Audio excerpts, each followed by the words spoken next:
In my devotional reading of the Bible this last couple years, I've come to a conclusion, a couple of them. And one of the blessings of doing a devotional reading is you're giving yourself the 10,000 foot view, getting the big picture. And I'm a big fan of getting the big picture. You can't understand the details until you understand the context of those details, the big picture. The big picture in the New Testament is found in Jesus' response when he was asked, what is the greatest commandment? He said, the greatest commandment is to love God with all your heart, soul, and mind, and to love your neighbor as yourself. Everything in the New Testament, all the epistles, they're amplifying one of those two things. The writer's saying, this is how you love God, or this is how you love your neighbor. This is what it looks like. Well, what I'm getting from the Old Testament so far is that the heart of man is deceitfully wicked above all things. That no matter what God does, man will rebel. Man will fight back. Man is, in essence, an enemy of God and disobedient to the core of his being. So how does a man get from having a heart that's deceitfully wicked above all things? How does a man go from being an enemy of God to becoming one who loves God with all his heart, soul, and mind, and loves his neighbor as himself? It's impossible without a heart transformation, without an internal change that can only be brought about through God's Holy Spirit. And that is the overarching story of the Bible, the transformation from being wicked and an enemy of God to becoming a friend of God and a lover of God. That's the 10,000 foot view of the Bible.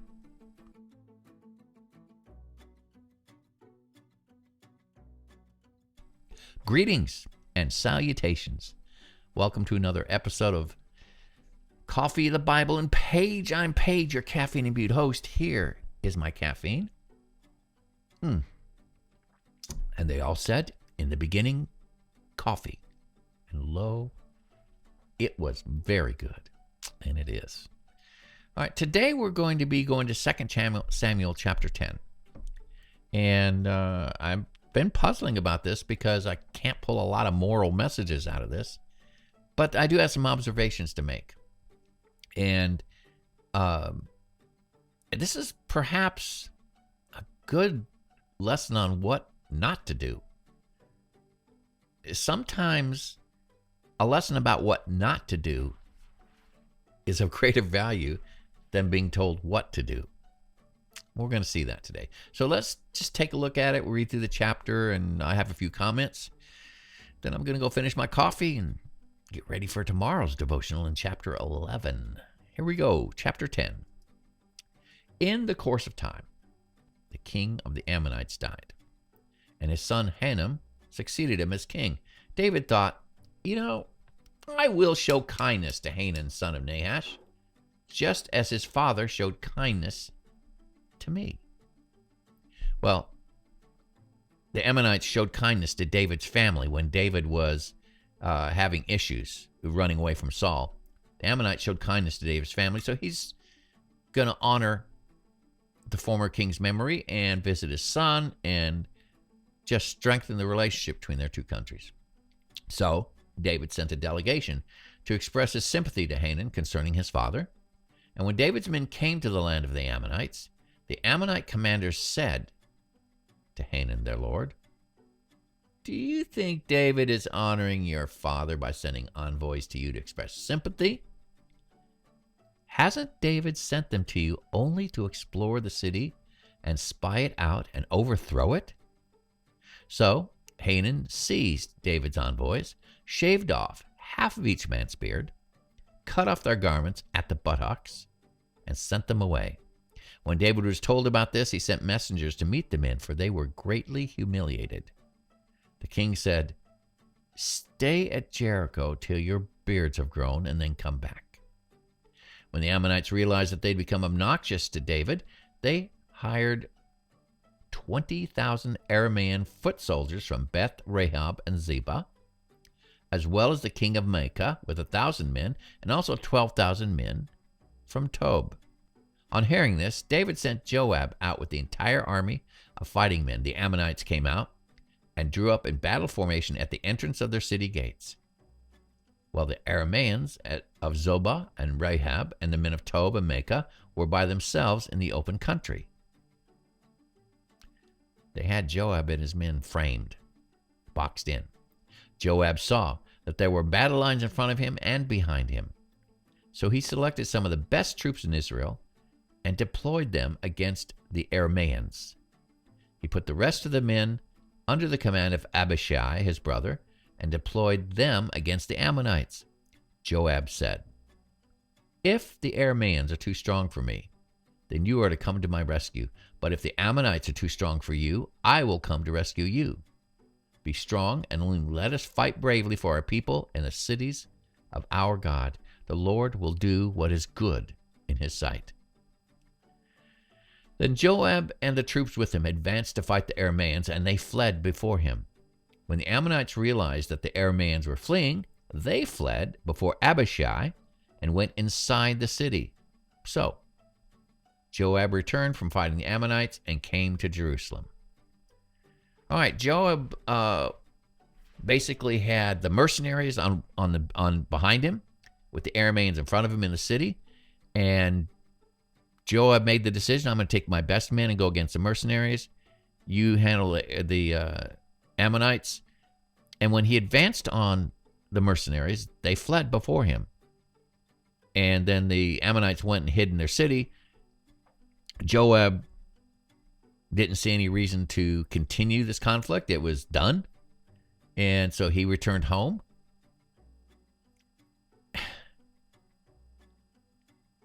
But the Ammonites, they're not done yet. After the Arameans saw that they'd been routed by Israel, they regrouped. Hadadezer had Arameans brought from beyond the Euphrates River. In other words, they brought more Arameans in. And they went to Helam with Shobach, the commander of Hadadezer's army, leading them. So the Arameans ran away. They come back with more. And when David was told of this, he gathered all of Israel. In fact, he put the whole army together. And he crossed the Jordan and went to Helam. The Arameans formed their battle lines to meet David and fought against him, but they fled before Israel, and David killed 700 of their charioteers and 40,000 of their foot soldiers. He also struck down Shobach, the commander of their army, and he died there. When all the kings who were vassals of Hadadezer saw that they had been routed by Israel, they made peace with the Israelites and became subject to them. All right, so Hadadezer had a bunch of vassal kingdoms. Hadadezer gets defeated. These vassals of Hadadezer turned to Israel for protection, and they became subject to them. So the Arameans were afraid to help the Ammonites anymore. Yeah. They were called in by the Ammonites basically to fight for them, and they got soundly thrashed. First by Joab, and then by David. Now, that's where this chapter ends. What lessons can I draw from this? Well, like I said, I think it's more along the lines of what's good not to do. David was a legendary warrior. They knew about David. And if they knew anything about his story at all, they probably knew that he was the one who defeated Goliath as a 12 or 13-year-old boy. And they'd have to know that when Saul was king, David was his top general and very effective general. Up to now, I don't see where he's lost a battle yet. and he didn't lose this one. He had consolidated the entire kingdom of Israel and Judah, brought them all together. He's a powerful regional king. And I don't understand, first of all, why the Ammonites took this attitude towards him. He sends envoys to honor the new king of the Ammonites and to also remember the previous king who had done David huge favors in taking care of his family when David was on the run. And their decision puzzled me. David's envoy comes, apparently stating their reason for being there. We wish to pay homage to your father who has passed away, to honor him and to honor you, and to strengthen our relationship with you. And the new king of the Ammonites advisors say, look, what if they're here to spy out the city so that they can attack it and take it? And then the king decides to humiliate these envoys. He could have just sent them home saying, thank you for coming. Have a nice day. But no, they humiliated them. They made certain that they were going to have a fight with David.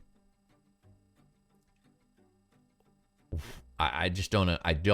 Do not understand that approach to diplomacy.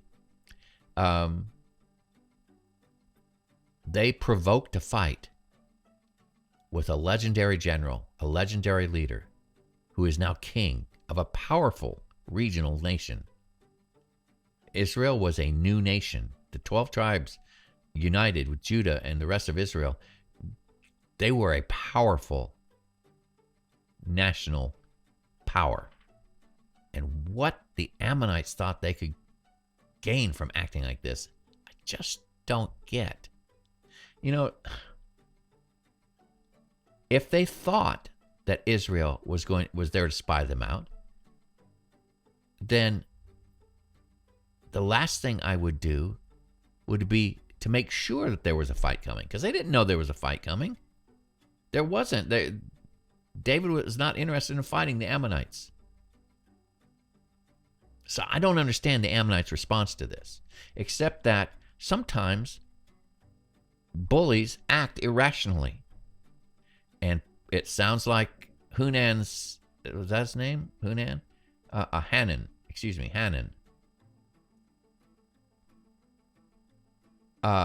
Hanan appears to be a bully, or at least he's influenced by bullies. And by definition, a bully attacks and belittles and humiliates just because. They don't really need a reason. I was bullied when I was a child. The guy that did most of the bullying, there was no reason for it. I had never had anything to do with him. I had never done anything to him or his family. Never interacted with him. But for some reason or other, he picked me out of the crowd, and I became his sole focus of his attention. And he bullied me. And the only response to a bully is to destroy them. You know, and it finally happened. In 7th grade, I had a fight with this kid. And after that fight was over, never had any more problems from him. He quit bothering me in school. He quit bullying me. But it took me standing up to him to make that happen. Now, David's men were bullied. That's the context I'm putting this in, because that's the context I understand. There's no real reason why the Ammonites had to do this to him, but they did. So, apparently, Hanan, the new Ammonite king, had a reason to not like David, or at least his advisors did.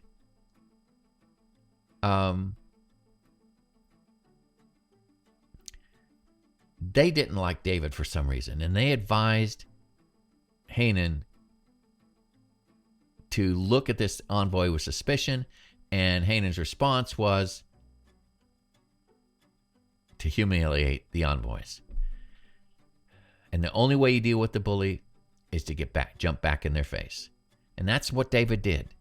Now, so far, David has not dealt with the Ammonites. We'll have to wait chapter 11 and see what happens next. But he has dealt with the mercenaries. The Ammonites knew that David was going to come back at them because of what they've done. So they went out and hired mercenaries. Other armies. Paid these other armies to defend them. And these other armies got whacked by David. And from that point on, they didn't have any more problems with David. They made peace with David. They became subject to David. And as a result, these mercenaries, they were afraid to help the Ammonites anymore.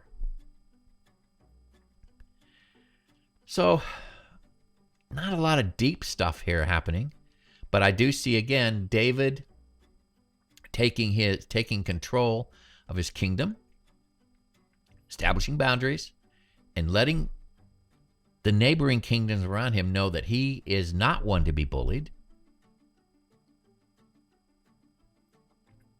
He's ensuring peace through his strength. He is showing restraint. Joab even showed restraint here. Joab could have gone on and laid waste to the Ammonite city. But after he beat their mercenaries, and the Ammonite army went scurrying back inside the city, he showed restraint and came back home. The mercenaries regrouped, came back. This time David comes out, whacks them. And as a result, all these mercenaries, they were afraid to help the Ammonites anymore. David had achieved something really, really important here. The Ammonites were not going to be able to be successful in calling upon the Arameans to help. They're not going to have any more to do with David. They're done with him. So I see David establishing his kingdom. I see David basically spreading the word that he is not to be trifled with. He is not a small-time city-state king, which was the norm back then. He was king of a nation. He was like in Egypt. Egypt was a nation with a strong monarchy and army. David had now transformed Israel into a strong monarchy and military force. And Israel is only going to get stronger moving on.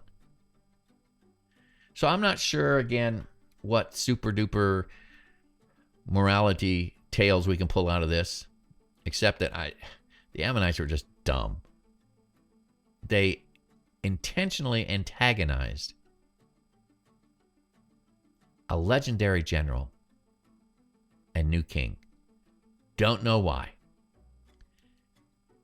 And they hired mercenaries to fight for them. I have a problem with that. And those mercenaries got whacked by this legendary general and king. So David has established himself as someone not to be messed with. And he's showing wisdom and restraint. And his generals are showing wisdom and restraint. You know, when you're really, really strong, you've got nothing to prove. It takes a few instances of demonstrating your strength to get the word out. But generally speaking, if you are strong, the less reason you have to display that strength. The popular movie Karate Kid. Ralph Macchio played this skinny little kid that was getting his backside kicked all over the place.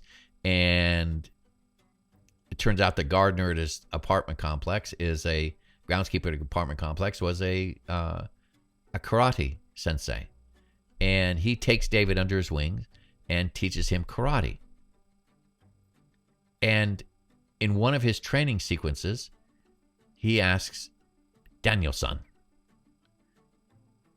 why learn karate? And Daniel thought really hard about that. And he said, basically, and I'm paraphrasing, of course, he said, I learned to fight so that I don't have to. That's the wisdom in the martial arts. You learn to fight so that you don't have to fight. Make sense? I learned to fight so I don't have to fight. A show of strength sometimes, on one or two occasions, is all you need before people stop messing with you. Now, one last story. And I'm not saying this to toot my own horn, but I guess it's going to just sound like that. I don't know how to fight. I didn't know how to fight growing up. My younger brother, my older brother, I was always jealous of them because they could fight. And I was always jealous of them because they were successful. And because they could fight, they didn't really have to that much. I was of a more shy, retiring nature. I'm an introvert by nature. And I became target of some bullies, like I said. One bully in particular. And when it finally came time and I finally worked up the courage and reached the point where I just wasn't going to take it anymore. And I got in a fight with this bully, finally threw down with him, and I beat him up pretty severely. I went berserk. Well, jump forward years later. My brother and I were taking mom and dad's ashes home to Alaska to scatter them in a special place. And I'd made mention of the fact that I was always jealous of him and my older brother because you guys could fight. I never could. And I remember my younger brother, Pat, looking at me and says, you don't know, do you? I said, no, what? He said, yeah, Paul and I, my older brother, Pat said, Paul and I, we could fight. We understood how to fight. We always kept our wits about us in a fight. But whoever was deciding to fight us, they knew what they were getting into. But he said, do you remember that fight with so-and-so? I said, yeah. What do you remember about that fight? I said, I remember it starting. And then I remember people pulling me off of him while I'm smacking his head against the side of a sidewalk. And he said, yeah, you kind of went nuts. And he says, how many fights did you have after that? I said, one, I think, my entire school year. He says, yeah, you want to know why people didn't want to fight you? Because you went crazy. They know what they're getting with Paul and I, but nobody knows what they're getting with you. People don't know how to handle crazy.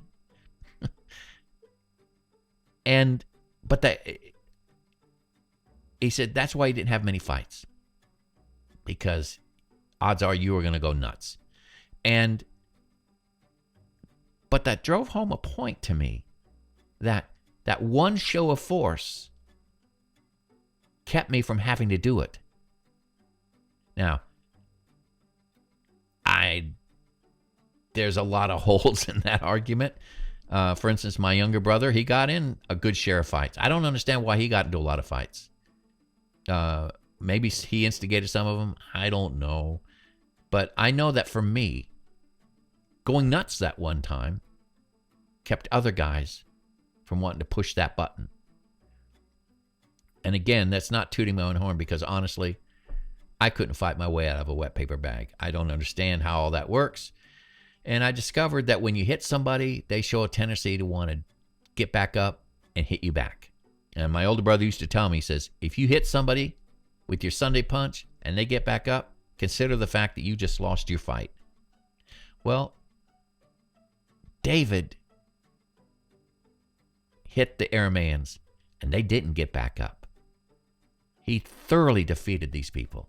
This was a show of strength and a show of the capability of David and his army, to the point where the Arameans, after being so soundly defeated, first by Joab and then by David, they're not going to help the Ammonites anymore.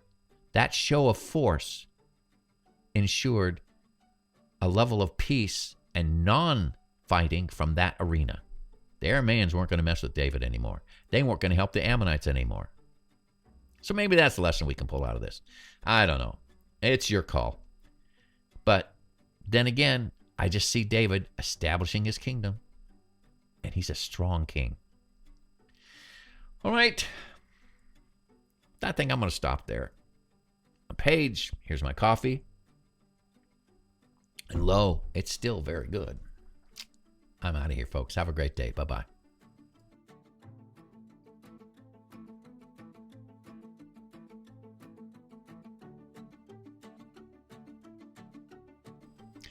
So, what did you think about today's devotional? It's just a case of the